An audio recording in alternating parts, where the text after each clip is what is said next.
like, what do you feel like made you stand out initially? That they were like, yeah, well, I mean, I know you said in your Instagram bio, there was something that said that you had experience in it or that you were interning for within marketing. Yeah. But do you feel like it was just that, or do you feel like it was that you kind of took that initial step to be like, hey, if you ever need something, and then people already sort of knowing you?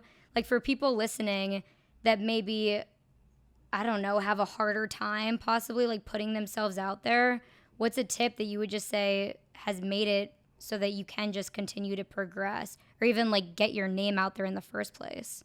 Okay, this is something we actually worked on in a producing class in film school, where Mm-hmm. the professor literally was just like, you need to work on reaching out to people and like asking for opportunities. So she literally had everybody pick like one person in the industry we want to talk to and like write them emails until we could like get a hold of them.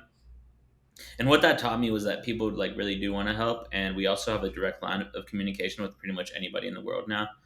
Um, so I learned to reach out through that. And I think some people are like scared of rejection, and like, which it can be daunting. People are like get anxious about stuff like that. But I think one thing I really learned from all that is that people really do want to help.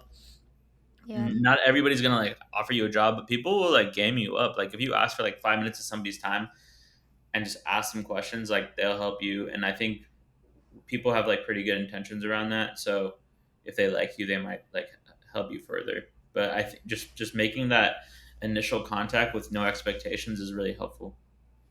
It's that right there, like the no expectations. I totally agree. Like I feel like what you said too about like the 5 minutes, so many people will give you 5 minutes of their time, and that a lot of times is enough to just be able to show interest in the thing that you're talking about. Say like you care about the person, you care about the industry that they're working in. But I love that you said the no expectations, because I think a lot of people do reach out thinking that in that initial conversation that's the time to ask for something that they need or whatever it may be. But a lot of times, if this is the first time you're interacting with a new person, like they Mhm. don't need to give you anything, you know? Like giving you their time is already kind of enough, you know? So I feel like building that rapport and then kind of being able to go into it more works better. At least I feel like it does. Yeah, totally. It's like you're building a relationship. It's just like any other relationship in life. Like if you meet a new person and you come on super strong, you might scare them away.